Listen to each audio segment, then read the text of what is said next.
চ্যাপ্টারটি start করবো। খুবই সহজ একটি চ্যাপ্টার, সেটা হচ্ছে গোলক, স্ফিয়ার। তো স্ফিয়ার নিয়ে কিছু ফর্মুলা আমরা দেখব এবং কিছু প্রশ্ন আমরা দেখব।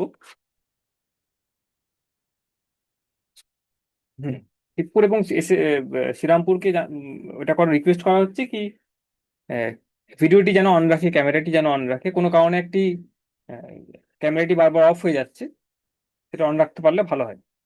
ওকে, ঠিক আছে, শান্ত একটু বসো। আমি 5-10 মিনিট 15 মিনিট একটু আলোচনা করি। তোমাদের ক্লাস 9 তো? তোমরা না ক্লাস ক্লাস 10 তো? অন্য কোনো ক্লাস এসছো নেক্সট ক্লাসের জন্য? ক্লাস 10 থাকলে এটা হবে। এখন এখন তো ক্লাস 10-এরই টাইম। ঠিক আছে, কিছু অসুবিধা থাকলে আমাকে চ্যাট বক্সে জানাবে এখানে। যদি ইন কেস তোমাদের কাছে মাইক্রোফোন না থাকে এবং জানাতে অসুবিধা হয়, তাহলে তুমি চ্যাট বক্সে লিখে তোমরা জানাবে।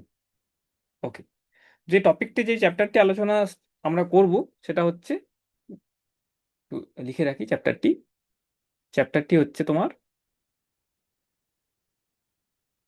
স্ফিয়ার। হ্যাঁ, এটাকে বাংলায় বলা হচ্ছে গোলক। তো স্ফিয়ার নিয়ে তোমরা সবাই জানো কম বেশি কি জিনিস এটা। তো আমরা যে জিনিসটা আলোচনা করব সেটা হচ্ছে কি, কিভাবে এটার একটি, যদি স্ফিয়ার, একটি একটি জিওমেট্রিক, একটি জ্যামিতিক একটি আকৃতি স্ফিয়ার, গোলক, তো তার যে তল আছে, তার যে ক্ষেত্রফল কি হবে, কতটি তার আয়তন, হুম, তো সেগুলো আমরা একটু আলোচনা আজকে একটু করব। ঠিক আছে, প্রথম আসি ডেফিনেশনে। খুব সিম্পল ডেফিনেশন, ছোট ক্লাসে তোমরা এগুলো পড়েছো। তো প্রথম আসি ডেফিনেশন, কাকে আমরা স্ফিয়ার বলবো। তোমরা সার্কেল পড়েছো বা বৃত্ত, বৃত্ত জিনিসটা পড়েছো, হ্যাঁ। সার্কেল কাকে বলে তোমরা জানো। সেইখানেই সেই ডেফিনেশন যেহেতু জানো তোমরা, গোলক জানতে তোমাদের অসুবিধা হবে না। তো গোলক হচ্ছে, আহ, এরকম করে ভাবতে পারো, তোমরা সার্কেল যখন পড়েছিলে তোমরা কি পেয়েছিলে, একটি তোমার কাছে তল আছে, সমতল আছে, এবং একটি বিন্দু আছে। দেখেছিলে এটা আগের ক্লাসে, আগের যে সেকশন, আগের যে অ্যাসেসমেন্ট পিরিয়ডে ছিল, সেখানে তোমরা এগুলো আলোচনা করেছো। তো একটি আমার কেন্দ্রবিন্দু আছে, এবং সার্কেল কাকে বলবো, একটি আহ, এই বিন্দুটা থেকে নির্দিষ্ট দূরত্বে, যেসব বিন্দুগুলি আছে, কালেকশন অফ, একগুচ্ছ বিন্দুর সমষ্টি। সেই বিন্দুগুলো কি প্রপার্টি তাদের, তারা একটি বিশেষ বিন্দুর থেকে একটি বিশেষ দূরত্বেই আছে। ঠিক আছে, একটি নির্দিষ্ট একটি দূরত্বেই এই বিন্দুগুলি, তলের মধ্যে যেসব বিন্দু একটি বিশেষ বিন্দুর থেকে সমদূরত্ব থাকে, সেই বিন্দুর সমষ্টিটাকে আমরা বলছি সার্কেল। তোমরা এগুলো পড়েছো, এবং এই বিশেষ বিন্দুটিকে বলা হয় সেন্টার বা কেন্দ্র। এবং এই বিশেষ যেই দৈর্ঘ্যটি আসছে, বিশেষ যে দূরত্বটি আছে, সেটা হচ্ছে তোমার ব্যাসার্ধ বলা হয়, রেডিয়াস। তেমনই স্ফিয়ার হচ্ছে তোমার, এই যে তোমার, এটা একটি কালেকশন অফ পয়েন্টস, হ্যাঁ, একটি বিন্দুর সমষ্টি, অনেক একগুচ্ছ বিন্দুর একটি সমষ্টি, একটি কালেকশন। সেই বিন্দুগুলোর একটি বিশেষ প্রপার্টি আছে কি, তারা একটি নির্দিষ্ট বিন্দু আছে সেখান থেকে সমদূরত্ব। সার্কেলের ক্ষেত্রে কি ছিল, সেটা একটি তলের মধ্যে ছিল, এটা তলে আবদ্ধ নয়, এটা তোমার যে কোনো একটি আমাদের 3D স্পেসে হতে পারে, এটি তলের মধ্যে আবদ্ধ নয়। তো যে কোনো বিন্দু যেটা একটি নির্দিষ্ট বিন্দুর থেকে তোমার, এক নির্দিষ্ট বিন্দুর থেকে, সেই সব বিন্দু, সেই সকল বিন্দু যারা একটি নির্দিষ্ট দূরত্বে ওই বিন্দুর থেকে আছে স্পেসে, সেই সমষ্টিটাকে আমরা বলছি স্ফিয়ার। এবং সেই নির্দিষ্ট বিন্দুটা আবার হয়ে যাচ্ছে তোমার সেন্টার অফ স্ফিয়ার, মানে তোমার ওই স্ফিয়ারের তোমার কেন্দ্রবিন্দু, সেন্টার অফ স্ফিয়ার। ঠিক আছে, এবং সেই সব গুচ্ছ, সেই সেই বিন্দুর কালেকশনটাকে আমরা বলছি, তারা হচ্ছে স্ফিয়ারের পয়েন্টস। হ্যাঁ, স্ফিয়ারে গোলকের সেগুলোই বিন্দু, সেটাই গোলকটাকে ডিফাইন করছে, সেটাই গোলকটাকে বোঝাচ্ছে আমার। কি গোলকের ওপরে, গোলক যে যে জিনিসটি আছে, সেখানে গোলকের যে কোনো একটা তুমি যদি বিন্দুকে ধরো, তুমি গোলক আকৃতির যে কোনো জিনিস, তার যদি যে কোনো একটি বিন্দুকে তুমি যদি ধরো, তাহলে সেটা কিন্তু ওই কেন্দ্রবিন্দুর থেকে সমদূরত্বে থাকবে। প্রত্যেকটি বিন্দু কিন্তু তোমার কেন্দ্রের থেকে একই দূরত্বে আছে, এবং সেই বিশেষ দূরত্বটিকে, সেই বিশেষ দৈর্ঘ্যটিকে আমরা বলছি রেডিয়াস অফ স্ফিয়ার, বা ব্যাসার্ধ, ওই গোলকের ব্যাসার্ধ। ঠিক আছে, তাহলে সার্কেলের থেকে কিভাবে পার্থক্য, তোমার সার্কেলটি হচ্ছে সেসব, সেই সকল বিন্দু, সেগুলো সব একটি তলে আছে, একটি বিশেষ তলে, সমতলে আছে। কিন্তু এখানে সেটা, সে সমতলে শুধু আবদ্ধ নয়, সেটা তোমার 3D, 3 ডাইমেনশনাল যে কোনো জায়গায় থাকতে পারে, শুধু সমতলে আবদ্ধ নয়, যে কোনো বিন্দু যারা ওই বিশেষ বিন্দুর থেকে সেম দূরত্বে আছে, সমদূরত্বে আছে, সেই সব পয়েন্টসগুলো মিলিয়ে কিন্তু তোমার স্ফিয়ার তৈরি হচ্ছে বা গোলক তৈরি হচ্ছে।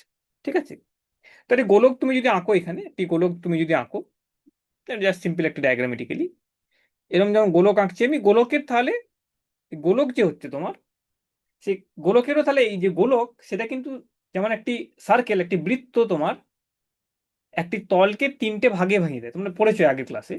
কি বৃত্তের বাইরে যে জায়গাটি আছে সেটা একটি হচ্ছে তোমার, যেমন এটা তুমি সার্কেল যদি ভাবো, একে তুমি যদি সার্কেল ভাবো, তাহলে এইটা হচ্ছে তোমার, এই রিজিয়নটা হচ্ছে সার্কেলের বাইরের রিজিয়ন বা বৃত্তের বাইরের রিজিয়ন।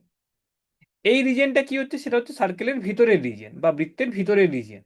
এবং এই যে লাইনটি হচ্ছে, সেখানে যত কটি বিন্দু আছে, কণা আছে বা বিন্দু আছে, সেটা হচ্ছে সার্কেলের বিন্দু।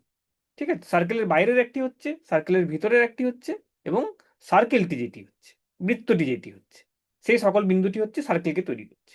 তেমনি এই গোলক যে জিনিসটা আছে, সেই গোলকও তোমার, বা গোলক শুধু নয়, যে কোনো তোমার একটি ক্লোজড সারফেস, একটি ক্লোজ তল, ক্লোজ সারফেস, সেটাই এটা হচ্ছে।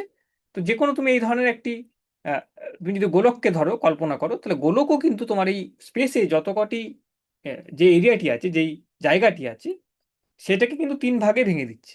তারপর তলকে এখানে তিন ভাগে ভাঙছে, ওটি হচ্ছে তোমার এই পুরো 3D স্পেসকে তিন ভাগে ভেঙে দিচ্ছে। একটি হচ্ছে গোলকের বাইরের অংশ, গোলকের ভিতরের অংশ, এবং গোলক যে অংশটি নিজে যেটা হচ্ছে, গোলকের ওপরে থাকা যে অংশটি, সেটাকে গোলক যেটাকে বলছি। ঠিক আছে, তো তিনটে এরকম ধরনের তোমার কিন্তু জায়গা তুমি পেয়ে যাচ্ছ গোলকের দ্বারা, গোলক কিন্তু ভেঙে দিচ্ছে। ঠিক আছে, তো এবার নেক্সট জিনিসটা হচ্ছে, তাহলে ইম্পর্টেন্ট পয়েন্টস কি পেলাম, ডেফিনেশন অফ সার্কেল এবং স্পিয়ারের পার্থক্যটা কি।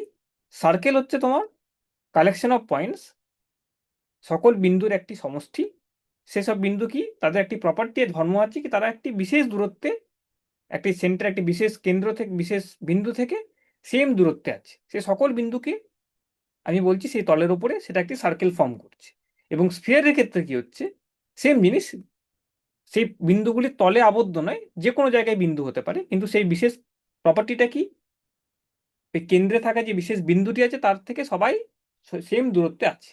ঠিক আছে, তো এটা তলে আবদ্ধ থাকলে সেটা সার্কেল হয়ে যাবে, এবং তলে আবদ্ধ যদি না থাকে সেটা সেম প্রপার্টি নিয়ে, তাহলে সেটা হয়ে যাচ্ছে তোমার গোলক। ঠিক আছে, গেল গোলকেরও তোমার যেমন সার্কেলের যেমন, বৃত্তের যেমন তোমার কেন্দ্র থাকে এবং তার একটি ব্যাসার্ধ থাকছে, গোলকের ক্ষেত্রে সেটা কিন্তু একটি কেন্দ্র থাকবে এবং একটি ব্যাসার্ধ থাকবে, ব্যাস থাকবে একটি। ঠিক আছে, রাইট। এবার যেই টপিকটাতে আমরা যাব সেটা হচ্ছে কি, এই যে গোলকটি আছে তোমার, গোলকের তলটা কিন্তু এখন তাহলে সমতল হচ্ছে না। গোলক যেটাকে বলছি আমি, সারফেস অফ স্ফিয়ার, বা যেটাকে স্ফিয়ার বলছি আমি, সেটা কিন্তু আর তোমার তাহলে এখন সমতল হচ্ছে না, সেটা হয়ে যাচ্ছে একটি বক্রতল, একটি বক্র, একটি একটি কার্ভ সারফেস হয়ে যাচ্ছে তোমার। প্লেন সারফেস হচ্ছে না, একটি কার্ভড সারফেস হচ্ছে বা বক্রতল হচ্ছে। সারফেস অফ স্ফিয়ার লিখতে পারি এটাকে এরকম ভাবে আমরা, এটা একটি ইম্পর্টেন্ট পয়েন্ট, স্ফিয়ারের surface of a sphere, surface of a sphere, এটা কিন্তু একটি সমতল হচ্ছে না, একটি বক্রতল হচ্ছে বা কার্ভ সারফেস হচ্ছে, কার্ভ সারফেস। ঠিক আছে, কার্ভ সারফেস, বা এটাকে বাংলায় বলা হচ্ছে বক্রতল। ঠিক আছে, তো এই যে তলটি পাচ্ছি আমি, এই বক্রতলের আমাকে প্রথম কথা বের করতে হবে যেটা, সেটা হচ্ছে কি, এই ক্ষেত্রফল কত। এটা একটি ধর্মের একটি জিনিস, জানার জিনিস। যে কোনো যেটা গোলক আকৃতির যে কোনো বস্তু আছে, তার একটি বক্রতল আছে, বা এটাকে সমগ্র তল বলতে পারো, হোল সারফেস বলতে পারো। সেই তলের তোমাকে যদি বলা হয় কি ক্ষেত্রফল বের করো, তাহলে একটি ফর্মুলা আছে তোমাদের, সিম্পল ফর্মুলা, তোমরা জানো এটাকে সবাই। তোমরা এটাও জানো কি, তোমার হ্যাঁ, তোমরা পড়েছো আগের ক্লাসে কি, সিলিন্ডার যদি হয়, চোঙ যদি হয়, লম্ব চোঙ যদি, right cylinder, right circular cylinder যদি হয়, লম্ব বৃত্তাকার চোঙ যদি হয় তোমার কাছে, তাহলে তারও তোমার দেখেছো তুমি, তার বক্রতলের একটি আমরা ক্ষেত্রফল কিন্তু বের করতে পারি, এটা ফর্মুলা আছে। তেমন এই যে স্ফিয়ার যেটা আছে আমার কাছে, গোলক যেটি আছে, তারও যেই তলটি আছে, এখানে তোমার বক্রতলই হচ্ছে একটি স্ফিয়ারের ক্ষেত্রে, তোমার পুরোপুরি গোলকের ক্ষেত্রে, সেটা তোমার সারফেস এরিয়া কি হবে বা ক্ষেত্রফল কি হবে, এরিয়া, সারফেস এরিয়া বা এরিয়া, এটাকে আমি বলতে সারফেস এরিয়া একটি গোলকের ক্ষেত্রে। হ্যাঁ, সারফেস এরিয়া কত হবে, এটা কত হবে, এটা তোমরা জানো সবাই। এটা তোমার যদি ব্যাসার্ধ জানা থাকে, দেখো একটি একটি গোলককে বোঝার জন্য, একটি গোলককে পুরোপুরিভাবে জানার জন্য তোমার কি কি জিনিস লাগবে, গোলকটির কেন্দ্র বিন্দুটিকে লাগবে, সেন্টার পয়েন্টটাকে লাগবে, এবং সেই সেন্টার পয়েন্ট থেকে যে গোলকের বিন্দুগুলি আছে, গোলকের উপরে অবস্থান করছে যে বিন্দুগুলি, তারা কতটা দূরত্বে আছে, তার দৈর্ঘ্যটা কি, সেই বিশেষ লেন্থটি তোমার লাগবে, এবং সেটা তোমার হচ্ছে রেডিয়াস। তো কেন্দ্রবিন্দু এবং ওই রেডিয়াসটা তুমি যদি জেনে যাও, তাহলে তুমি গোলকটা সম্বন্ধে তুমি কিন্তু পুরোপুরিভাবে তোমার কিন্তু ইনফরমেশন, তুমি তথ্য পেয়ে গেলে, গোলকটি সম্বন্ধে তুমি পুরোপুরি জেনে গেলে। ঠিক আছে, তাহলে এই দুটো যদি জানা থাকে, তুমি তাহলে গোলকের সম্বন্ধে সবকিছু জানো। ঠিক আছে, তো এই সারফেস এরিয়া যেটা হচ্ছে তোমার, সেটা কিন্তু দেখো, তুমি তাহলে শুধু যদি রেডিয়াসটি জানো, তুমি ব্যাসার্ধ যদি তুমি জানো, তাহলে কিন্তু তুমি এই গোলকের ক্ষেত্রফলটি, এই বক্রতলের ক্ষেত্রফলটি তুমি কিন্তু বের করতে পারবে, এবং সেটি হচ্ছে তোমার 4πr²। যদি রেডিয়াস তোমার আর থাকে, যদি তোমার রেডিয়াস আর থাকে কোনো একটি গোলক, তার ব্যাসার্ধ যদি আর থাকে, তাহলে এটা হয়ে যাচ্ছে 4 × π ইন্টু রেডিয়াসের স্কোয়ার, ব্যাসার্ধের স্কোয়ার। ঠিক আছে, খুব সিম্পল একটি ফর্মুলা। লম্ববৃত্তাকার চোঙের ক্ষেত্রে তোমরা দেখেছো কিভাবে তোমরা বক্রতলের ক্ষেত্রফল বের করবে।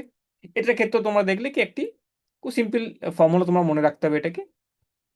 এবং সিম্পল জিনিস, বাড়িতে কিছু এক্সপেরিমেন্ট করেও দেখা যায়, যেগুলো বইয়ে তোমাদের আছে, কিছু এক্সপেরিমেন্ট তোমরা করে দেখতে পারো কিভাবে এটা হচ্ছে, এটা সত্যি কিনা, কতটি হচ্ছে এটা পরিমাণ তোমরা করতে পারো।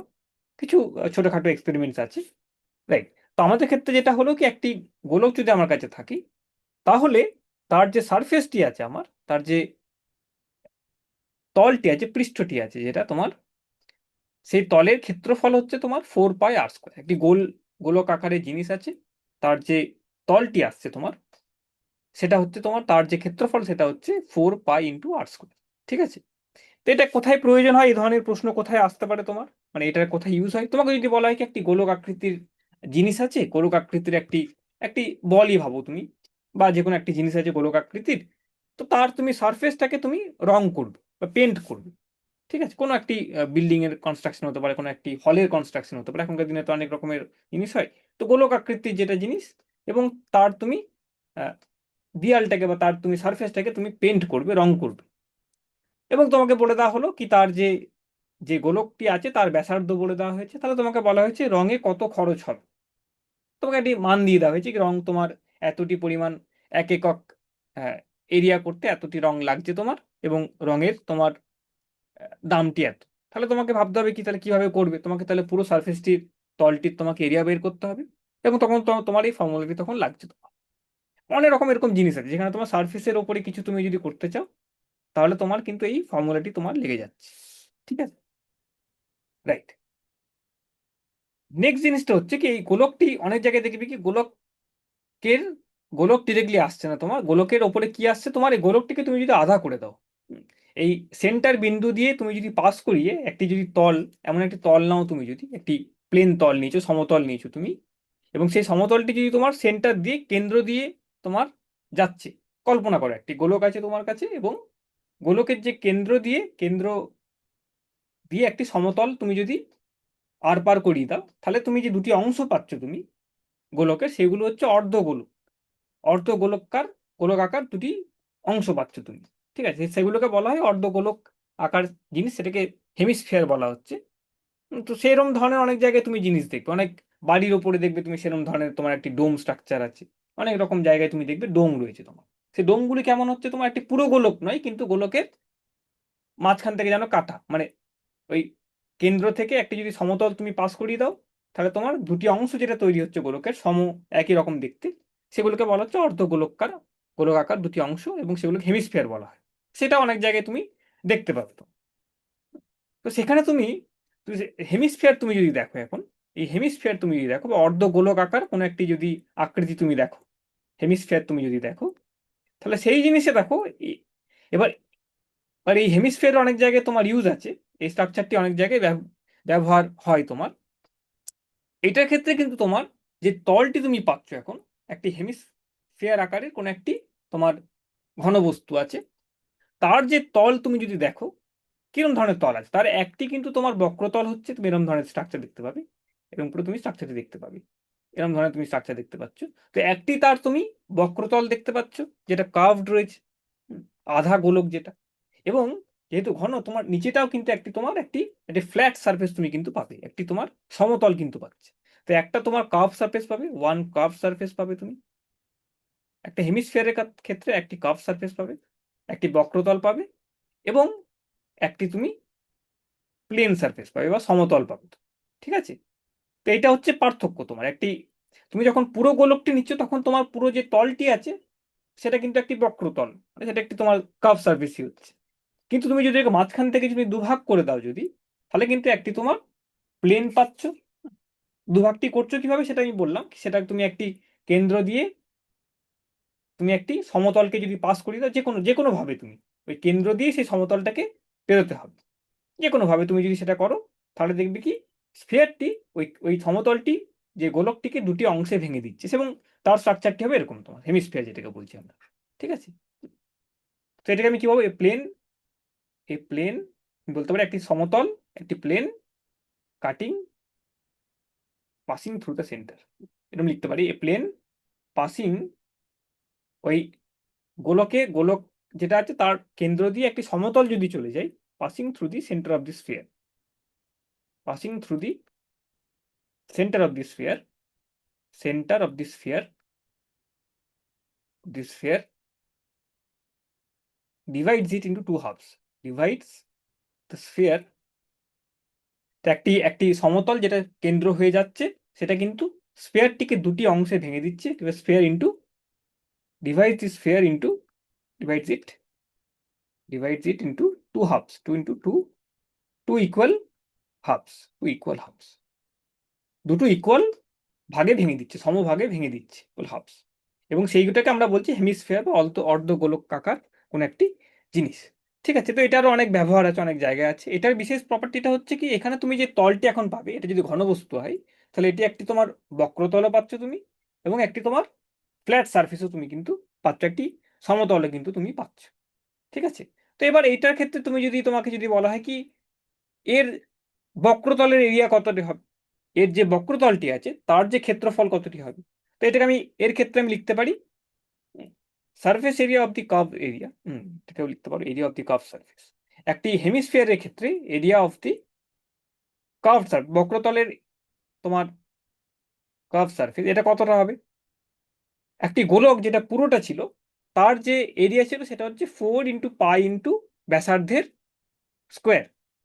তাহলে এইখানে তোমার এই যে বক্রতলটি পেয়েছো তুমি, দুটি ইকুয়াল ভাগে ভেঙে দিয়েছে, সেই প্রত্যেকটি ভাগের যে বক্রতলটি আছে তার যে ক্ষেত্রফল সেটা কত হবে, সেটা তোমার ইজিলি বলতে পারছো তোমরা। সেটাকে হচ্ছে তোমার, এটা হচ্ছে half of pi r square, half of 4 πr²।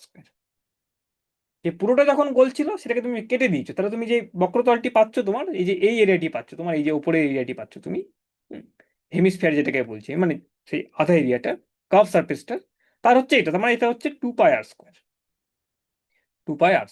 ঠিক আছে, ব্যাসার্ধের স্কোয়ার। এবং প্লেন সারফেসটির কি হচ্ছে, তোমার যে নিচের যে প্লেনটি তৈরি হচ্ছে, একটি তো কার্ভ পাচ্ছ তুমি এবং একটি প্লেন সারফেস পাচ্ছ। তো area of the plane surface কত হবে, area of the plane surface, বাইরে তোমার সমতল যে জায়গাটি আছে ঘনবস্তুর ক্ষেত্রে, প্লেন সারফেস, সলিডের ক্ষেত্রে তুমি বলতে পারো, সেটা হচ্ছে তোমার πr², πr²। এটা তোমার রেডিয়াসটা আছে, রেডিয়াসটি এখন সেন্টার দিয়ে যাচ্ছে তো প্লেনটি, সেন্টারে তোমার তো রেডিয়াসটা আরই হবে, কিন্তু নিচেরটা তোমার πr² হয়ে যাচ্ছে। এবং এই ধরনের ঘনবস্তুর তোমাকে যদি বলা হয় কি তাহলে সমগ্র ক্ষেত্রফলটি কত আছে, একটি হেমিস্ফিয়ার অর্ধগোলকার একটি ঘনবস্তু রয়েছে, এবং তোমার বা নিরেট বস্তু তুমি ভাবতে পারো, নিরেট বস্তু রয়েছে একটি, তো সেখানে তোমার সেটা অর্ধগোলক আকার স্ট্রাকচার তার আকৃতি, তাহলে তার ক্ষেত্রফলটি, সমগ্র ক্ষেত্রফলটি কত আছে। সমগ্র ক্ষেত্রফল যখন বের করবে একটি নিরেট বস্তুর জন্য তুমি, অর্ধগোলক আকার যেই আছে বস্তুটি, তাহলে তার কিন্তু বক্রতলের এরিয়াটি হবে, প্লাস তোমার কিন্তু একটি নিচের একটি এরিয়া আছে সেটাও কিন্তু তোমাকে ধরতে হবে। তাহলে সেটা হয়ে যাচ্ছে তোমার টোটাল এরিয়াটি হয়ে যাচ্ছে, তখন তোমার টোটাল এরিয়াটি হয়ে যাচ্ছে, সিম্পল জিনিস। তাহলে উপরের এরিয়াটি হয়ে যাবে এটা, এটা হচ্ছে তোমার 2 πr², এবং এইটা তোমার হয়ে যাচ্ছে, এটা হচ্ছে শুধু πr²। তাহলে এটা হয়ে যাচ্ছে তোমার 2 πr² প্লাস πr², সেটা হচ্ছে তোমার 3 πr², 3 πr²। ঠিক আছে, রাইট। তাহলে একটি টোটাল একটি তোমার নিরেট যদি তোমার গোলক আকার কোনো কিছু বস্তু থাকে, তাহলে তোমার সলিড যদি কোনো একটি স্ফিয়ার থাকে, নিরেট বস্তু থাকে যদি, তাহলে তার যে ক্ষেত্রফলটি আসছে তার তলে, সমগ্র তলে, সেটা হচ্ছে 4 πr²। এবং অর্ধগোলকার যদি কোনো অর্ধগোলকাকার যদি কোনো নিরেট বস্তু থাকে, তার সমগ্র তলের ক্ষেত্রফল হয়ে যাচ্ছে তোমার 3πr²। ঠিক আছে? তো এটা তোমাদের একটা ইম্পর্টেন্ট লেসন। এটা মাথায় রেখো, এরকম ধরনের অনেক প্রশ্ন আসে অনেক জায়গায়, তখন এগুলো ফর্মুলাগুলো আমাদেরকে ইউজ করতে হবে। ঠিক আছে।